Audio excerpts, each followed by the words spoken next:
So I think we should get started. Our first speaker is Baroness Jenny Tong. She was the Lib Dem Member of Parliament for Richmond Park. She was when she was in the Commons, she was Liberal Democrat spokesman on international development and then on children. And in 2008, along with several others, she broke through the blockade of Gaza by boat, and she visited Gaza, among other things, which I'm sure you will hear about. Ladies and gentlemen, Jenny Tong. Tong. Thank you very much indeed. Can you hear me? Yeah. Good. Thank you very much, Nick, and thank you for inviting me tonight. Before I say what I'm going to say, can I give a big welcome to the Jewish Chronicle, because I'm sure they're here. I never know quite who it is, but I'm sure they're here, and I hope that I see someone smiling. Yes, very good. Thank you for coming, and I hope we give you lots of things that you can say about us. The second thing I want to say is that however any of you like to interpret my remarks, I am not anti-Semitic. In fact, I'm not anti very much at all, except injustice. And it is injustice that concerns me most. I am certainly anti the current Israeli government, and I am anti the Israel lobby that supports that government. But that is not being anti-Semitic, it is being anti the Israeli government and anti the Israeli lobby. Get it? Because it's very important to make that distinction, and whenever you talk on these issues, people will refuse to make that distinction and accuse you of anti-Semitism. So I give all of you who may be supporters of Palestinians in this room that warning, because once they have decided to go for you, they will go for you in a big way. In a big way. There will be an opportunity for questions after They is the Israel lobby. I bear the scars. Now, it's an interesting word, apartheid. It means separation. We know that. We know that the Israelis don't like the word very much. I don't suppose the South Africans like the word very much. I certainly don't like the word, never did. But if you go to the West Bank and Gaza, and indeed into Israel itself, you will understand what it's all about. And one of the things that concerns me a lot is that whereas a lot of us activists who care about the Palestinian cause and want a just solution, whatever it may be, for the troubles in the Middle East, whoever we are, quite often we have only seen a lot of one side and not the other. And I say to the people from the pro-Israel lobby, the Zionists, whoever you are, for goodness sake, try and fight. If you have to disguise yourself as a Palestinian, it's not difficult. Get into the West Bank and try and get into Gaza and see what is being done in your name, because you will be very, very shocked indeed. Now, I expect all of you have heard, and you're going to hear a lot tonight, I'm sure, about what goes on. The West Bank, which is occupied territory, it is territory that was given by the United Nations to the Palestinian people when they were thrown out of the rest of Palestine. It is occupied by Israel. There is a security wall, an apartheid wall, a separation barrier between Israel and the West Bank. The West Bank is racked and wrecked by settlements, by the roads linking the settlements that only settlers can use. It is racked by the fact that 80% of the water is taken by Israel. And I'll tell you one little story. When I was in Bethlehem some years ago, there was water coming through the taps in Bethlehem one day a week. And as we drove back into Jerusalem that evening, we saw the sprinklers on the lawns in the settlements on the way to Jerusalem. That is the way water is squandered in Israel, and yet the Palestinians have very little. And what they have is polluted by sewage in most cases, particularly in Gaza. The pollution is absolutely appalling and makes the water undrinkable. So the West Bank is not a very nice place, especially as that you have to go through checkpoints wherever you want to go. If you want to go to school, if you want to go to hospitals, there are checkpoints all over the place in Palestine itself, which are unpredictable, and you don't know whether you're going to be held up or not. So if you want to see what it's like, and I must say the first time I went to the West Bank was in 2003, and I could not believe my eyes. I really could not believe what was going on. And there is one word that sums the whole thing up, and that is humiliation. At every opportunity, Palestinians are humiliated, utterly humiliated by the Israeli soldiers and the officials in the West Bank. Now if you go to Gaza, things are even worse. And a lot of people tell you about Gaza. Ken's been to Gaza, I've been to Gaza 4 or 5 times now. The thing that worries me most about Gaza is because there is very little food, the children are malnourished. They are also drinking polluted water from sewage and from nitrates in the soil, and over-salination because they can't get fresh water. The children are also traumatized by planes, targeted assassinations, planes coming over, sonic booms, the sort of fun the Israeli Air Force have by issuing sonic booms in the middle of the night. Frightens the children, in fact it terrifies the children. 60% of them are malnourished, probably over that percentage wet their beds, they don't concentrate well at school, and their education is scanty. Their nutrition is appalling. Now, it seems to me that given and including the imprisonment that is Gaza, they can't get in or out, that is setting up a school for terrorism for the future. What are those children going to do? It is a nightmare world for them. And I haven't mentioned East Jerusalem. I'm sure, Garda, you will mention East Jerusalem.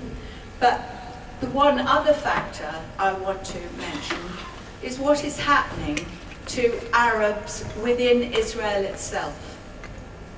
They are discriminated against in so many ways. You can look it up on websites. There are so many laws that makes their life of a lower standard than that of Israeli citizens. For a start, there's the one big one called the law of return. Any Jew from anywhere in the world can go back to Israel and settle, or can go to Israel, never having been there in their lives. But those people, like Garda's family, for instance, cannot go back to Israel, where their villages were before 1948. They cannot even visit without a great deal of trouble, and as far as I'm unaware of people being able to visit. So the law of return in Israel applies only to Jews. And as you know, there has been a big fuss recently because the Jewish constitution is being changed and it is being declared a Jewish state for Jewish people. And if you don't like that, and of course a lot of Arab Israelis do not like that, well then you're supposed to get out. Expenditure on schools, expenditure on health, expenditure on welfare are all much, much less, a tiny fraction of what is spent on Israeli citizens. It is discrimination of the highest order, and the Arabs in Israel have a very difficult time indeed. Marriage laws are stacked against them. One interesting thing I read today, I saw that Haredi Jews in Israel are exempt from doing military service in the IDF. Now, if Arab Israelis refuse to do military service in the IDF, and who would want to if you're an Arab citizen, because you have to go and attack your own people in the West Bank, who would want to? But though they are then not allowed to receive tuition fees if they want to go on to university, they have to serve in the IDF first.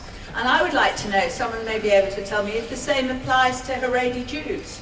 Are they excluded from tuition fees if they don't It would do be nice their to have national some truth. service? It's an utter nonsense that Well, Arabs are not it's allowed not a nonsense. Yeah, it's there will be an just- opportunity for questions It's afterwards. another example. It's of a lie, like all of your discrimination. lies. There will be an opportunity. Another- Sorry, Another example.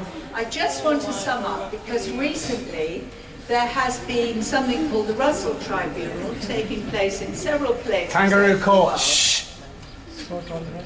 with a lot of international lawyers and eminent people taking part. And I will just read you what its summary says at the beginning. It will take me a minute or so. The tribunal finds that Israel subjects the Palestinian people to an institutionalized regime of domination amounting to apartheid as defined under international law. This discriminatory regime manifests itself in varying intensity and forms against different categories of Palestinians depending on their location. They declare it is apartheid. And one final word I would say, it's squeaking, there's a mouse in it, never mind. One final word, I would ask those people who support Israel in this room what on earth they think Israel is doing. In the long term, they have lost all their allies in the Middle East. They have no friends anymore. The Arab Spring will go on and make sure of that. What does Israel do?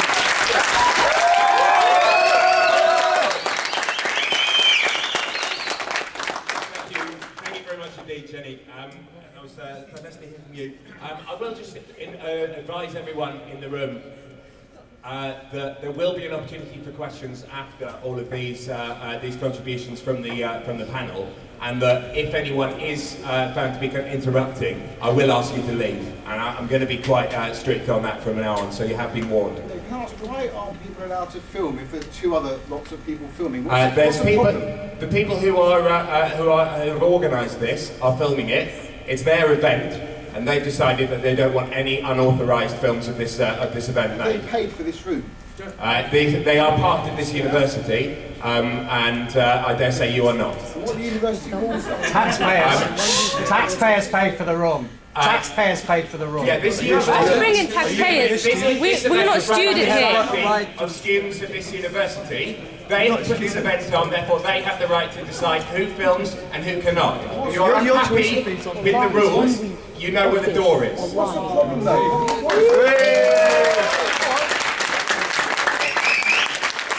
I'm not going to take any more questions on the topic of who gets to film. You have been warned that if you're filming and you're not the one authorised person, you will be asked to leave. And that's not up for debate. Is this guy part of the university? Oh my God! Can we please get on with this event, Let me please? see your student card. What are you ashamed of? Nothing. You're writing down. You're writing down reports. I'm not going to have any discussion amongst the floor, at least not just yet. So, yes, the person in front of me has been authorised, and that's the end of it. Okay? No, I'm not going to take any more questions on it, and you know where the door is. Let's get on with that.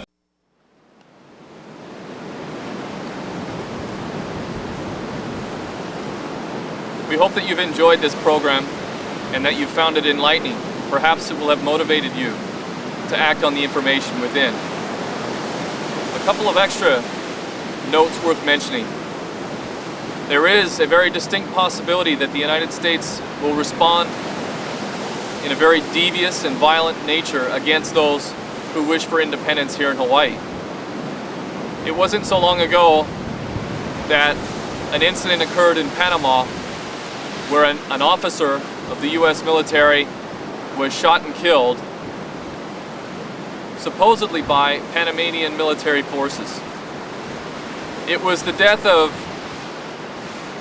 that individual that motivated the invasion of Panama and ultimately the killing of thousands of Panamanians. Coincidentally, the United States was nearing its time to relinquish control of the Panama Canal to the Panamanians, which of course it had no desire to do. So when we think about the reality of the hundreds of billions of dollars that stand to be lost in revenue from the Hawaiian Islands, but more importantly, the military strategic value that the United States is using Hawaii for to dominate the rest of the world, it is just a little bit frightening to think about what the United States can and will do to stop this effort for independence and justice. If they're able to invade a nation such as Panama over the death of one individual, it is very possible that they will create an incident here in Hawaii, perhaps a terrorist action, or the killing of a military person here as well, and use that as an excuse to use their military forces to quell and destroy the movement for independence here. I am personally aware of many individuals in Puerto Rico, a territory of the United States, 15 individuals to be exact, who had spent 14 years in prison for the charge of seditious conspiracy. Those same charges could be brought against myself or others within the movement, and we may very well end up in prison. There are many ways the United States could thwart this effort, and the only way that they will be able to do so is if the world allows it to happen. So this final message is an appeal to the conscience once again of all those watching to please not ignore what happens here in Hawaii. If you think once again that it won't impact you, please understand that it could very well, in fact, it will impact you eventually. What happens here is in the interest of everybody, and if justice is served, the world may very well indeed move in the right direction. It is my sincere hope, along with the Universal Kinship Society, that we do indeed do the right thing here in Hawaii. The time has come to move on in a better way for all. Let it start here.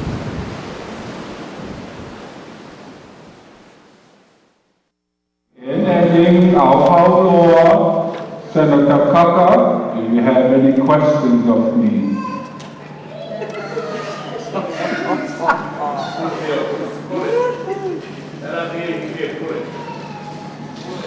Kenny, we've heard you for a long time now about what you believe that have happened. Our thrust here is to the future of Hawaii. To the future. As you know, Richard, the world is changing.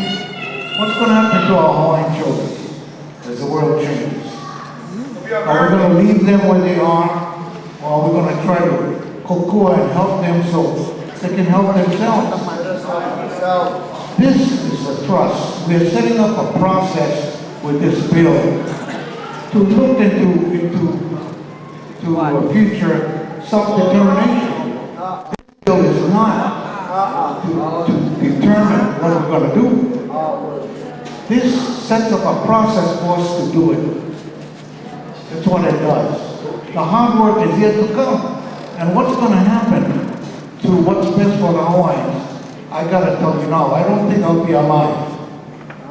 That's how long it's going to take. But to kill it now, to kill the whole...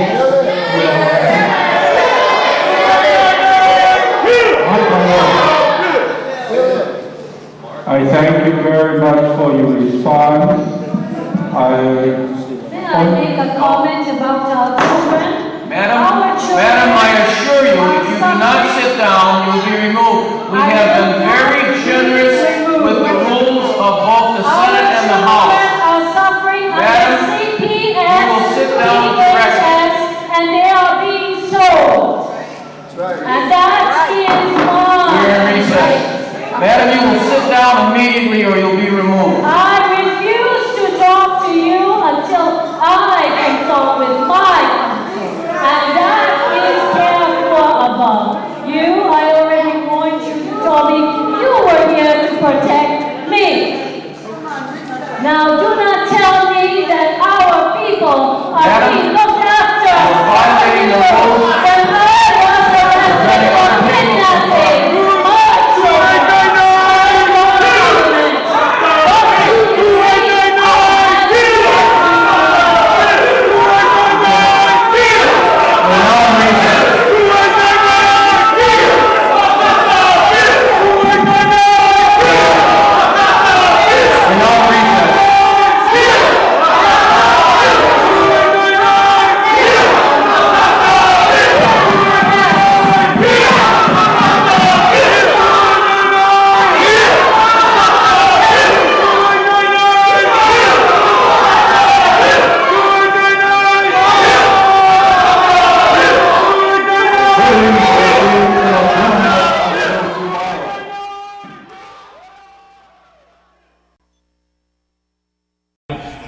quite pleased to authorise you to get rid of cameras if you need to. A bit like Gaza here.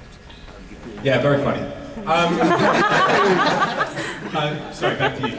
Okay, now let's get back another diversionary tactic. Another one. Okay, I'm afraid it doesn't change the fact. That's what people don't. Our friends here don't seem to understand. It doesn't change the facts. However much you divert people's attentions, whatever fuss you make, doesn't change the reality. So the reality is that the way Israel does it, as I was saying, is that on the face of it, you cannot point to any law, most laws rather, and say, but in law it says an Arab and a non-Arab. But if you look closely, you will see that that is actually not true either.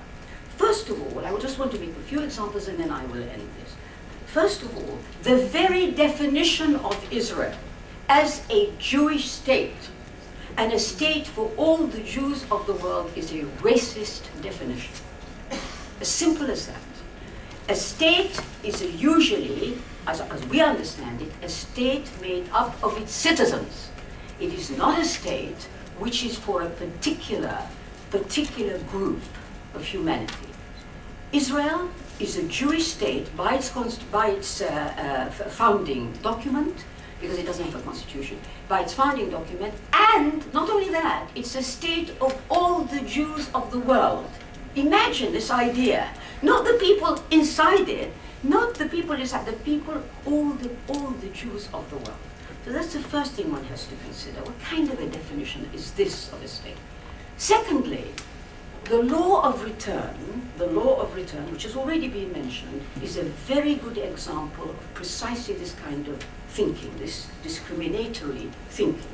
The law of return says that any Jew residing anywhere has the right to immigrate to Israel and on arriving will attain Israeli citizenship.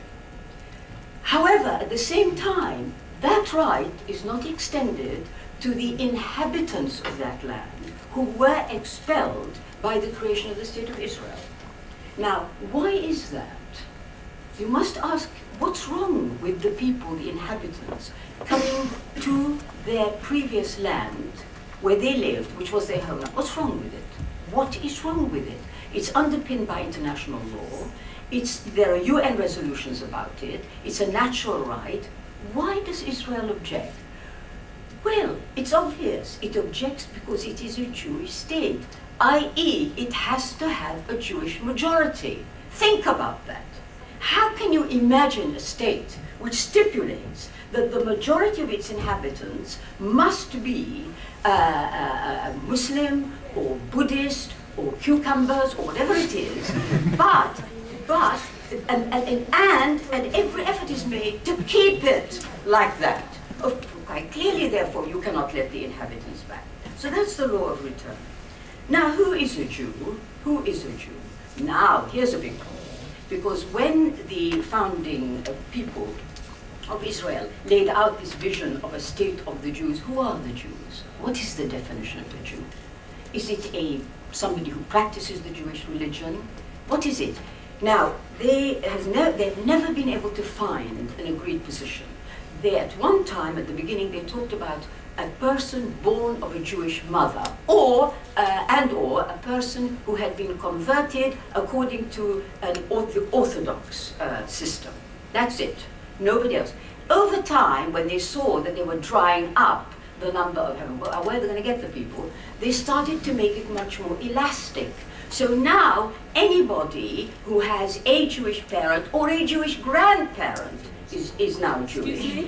Not only that, amongst the million immigrants from Soviet Okay, but you have the opportunity to correct them during the question time, or I'll make sure that. Among the million immigrants from Russia, how many of you know that 40% of these people are not Jewish? They are not Jews. They go to Greek and Russian Orthodox churches in Israel. Okay, 40%. Not only that, but when they brought in the Ethiopian Jews, they brought in the Ethiopian Jews. They even fishing for Jews in Peru. They've gone to India. Anything. You know what the main purpose of it is? It's that they should be non-Arab. Non-Arab. You can be therefore any sort of person. You can call yourself a Jew. As long as you're not an Arab, it's all right. And so, just two more points. The question of the absentees. Now, if there is one system which should tell you everything there is that you need to know about the nature of the state, it's the question of the present absentees. Are people familiar with this term? Yes, but it's quite extraordinary. Like And I'm about to tell you what it is, and you obviously don't know. I do know. The present absentees are Palestinians who, at the time of the establishment of the State of Israel, were not in their normal place of residence. Now, they could have been people who had gone and fled because of the war, or they could be people who were not in their particular villages when the war happened, had to fled to relatives, let's say, nearby. These people were pronounced by the Israeli government as, quote, absentees. And it enabled the government to take their land and property. There is 250,000 such Palestinian absentees in Israel today. These are people who cannot get their land or their property back from the Israeli government because they are absentees. I want to end on the most important and significant aspect of apartheid in Israel, which should make it very clear to any doubters that this is an apartheid system, and that is the land question.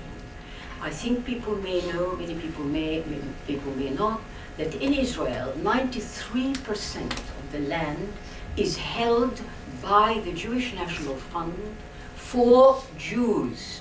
It can never be sold or leased to non-Jews. As a result, the citizens of Israel who are Arabs cannot buy land in 93% of the country because they are not Jews. Now, if that isn't discrimination or apartheid, I really don't know what is. Jenny Tong mentioned the question of marriage. You know that if an Arab citizen of Israel marries a person who is not Israeli, but the whole point is the person is an Arab, they are not allowed to live with their spouses. They should leave. They either can leave Israel or they can stay, but they cannot live with their spouses. I don't know what you call that. And finally, of course, there is the Nakba law. That is the law that is being passed in the Israeli Knesset, which says that the Palestinian and Arab citizens of Israel cannot commemorate the Nakba, that is the 1948 dispossession. They have to only celebrate Israeli independence. So, if anybody is in any doubt, as Jenny suggested, take a plane, don't even go to the West Bank, just go to Israel and just talk to people. You will see the amount of discrimination that the Arab citizens of Israel endure. Not just them, but the Oriental Jews, and not just them, but the Ethiopians. Do you know that if an Ethiopian gives blood to the Israeli blood bank, people have objected because they don't want transfusion from an Ethiopian. They do not want to use that. So, in summary, I think it really, the issue that we need to talk about is not is Israel an apartheid state. It quite evidently is. It is a form of apartheid. It's not like South Africa identically. No, it's not. But it doesn't have to be. You can be an apartheid state without being a replica of South Africa. That's the point. Such an apartheid state must not be, does not deserve to be supported, or to have apologists for it, or to have people defend it. And I know that quite a few of my Jewish friends and people I've come across over the years, I live in Golders Green, by the way, what more do you want? Many of my Jewish friends have felt the need to defend Israel blindly. They really are so hysterical. They can't pause for a moment to think, is it true? Because such is their psychological dependence on the idea of Israel, that they feel personally threatened. We have examples of that this evening.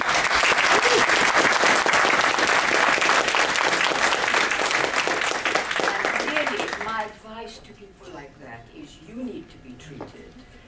The state of Israel is not a nice place, and you shouldn't be defending it.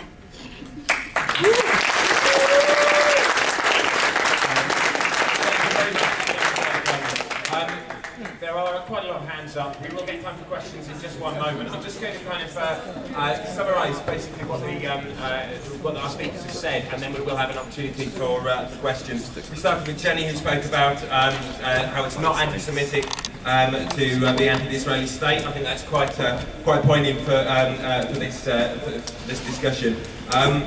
Gave us a first-hand account of what life was like both in the West Bank and Gaza, and ended up with speaking about discrimination of the highest order. Then heard from Ken, talked about treacherous governments, the importance of trade rather than handouts, and described Israel as a microcosm of the world. Dr. Gather Kami, we heard from just now, and she spoke about the dehumanization of Palestinians and the people of Gaza in particular.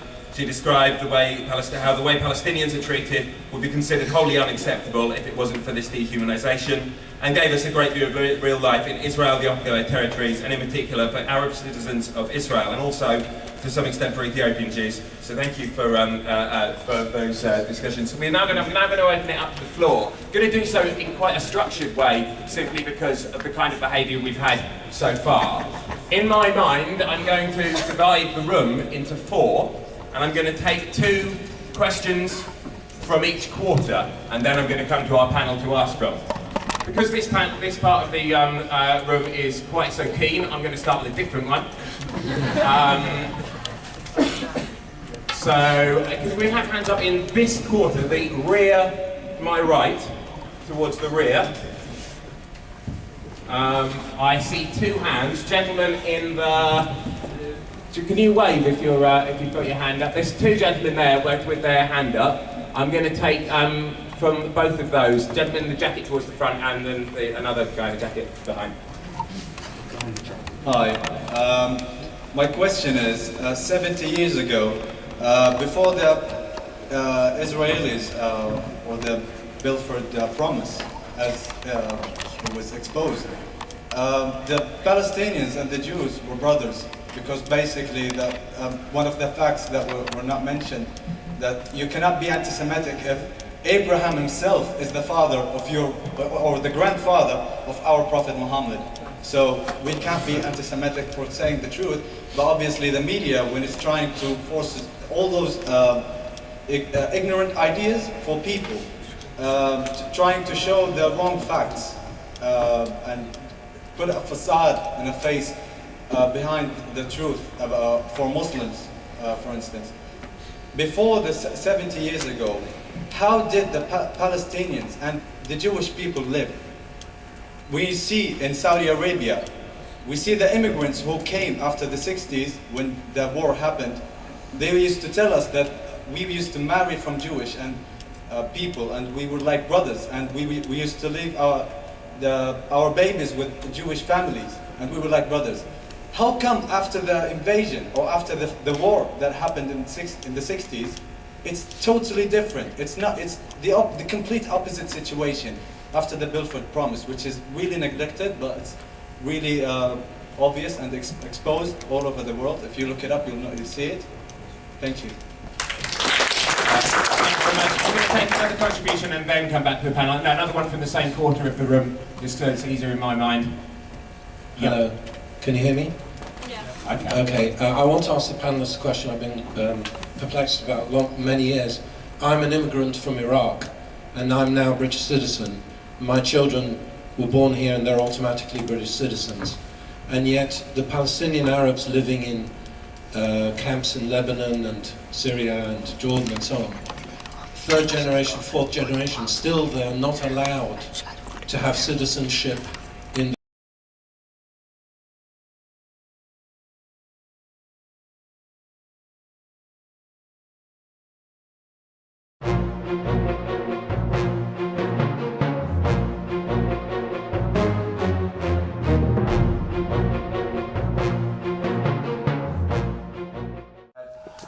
wanted to ask the panel on both sides. Is Israel an apartheid state? Your answer, could you... No, sorry, we can't have that. We can't have that as a question. I'm very sorry. So, more than 100 students and faculty descended on the administration offices at Carleton University. They are demanding the president, Roseanne Runte, overturn a ban on this poster and explain why it was torn down by security in the first place. Runte refused to debate the issue or take questions. The use of the phrase Israeli Apartheid Week is about as close to hate speech as one can get without being arrested, and I'm not certain it doesn't actually cross that line. What I want to speak about this evening is the background to the Gaza massacre. I'm not trying to use that language for its incendiary value, but I don't think it can be properly described as a war when the ratio of those killed is 100 to 1. By any reasonable standard, what we witnessed in the past couple of weeks was a massacre or a slaughter. Every time the Zionists act like bullies and they cause this enormous fuss that is completely disproportional to what was going on, a $700 donation, a little master's thesis, more and more people are seeing through it, right? And they're seeing this as a false claim of victimization. I think the most worrisome part is what happened in the legislature. Because according to various experts who really write about academic freedom, this is unprecedented. It's the first time that they can find that a Canadian master's student was criticized by a government body. Speaker, my question is for the Minister of Citizenship and Immigration. Minister, Jewish groups are criticizing the University of Toronto for accepting a shockingly anti-Semitic master's thesis. What are you doing as Minister of Citizenship to stop the rising tide of anti-Semitism? Well, Mr. Speaker, I deeply appreciate the member opposite for raising this. I, too, was greatly disturbed and, in fact, disgusted when I read the media reports. I have visited the occupied Palestinian territories. Israel will never get true security and safety through oppressing another people. Israel's deterrence capacity, its capacity to terrorize the Arab world into submission, it slipped another notch. It was high time to find a defenseless target to annihilate. Enter Gaza, Israel's favorite shooting gallery. Protest to the University of Ottawa. The institution initially approved the poster, but then changed its mind and also banned it.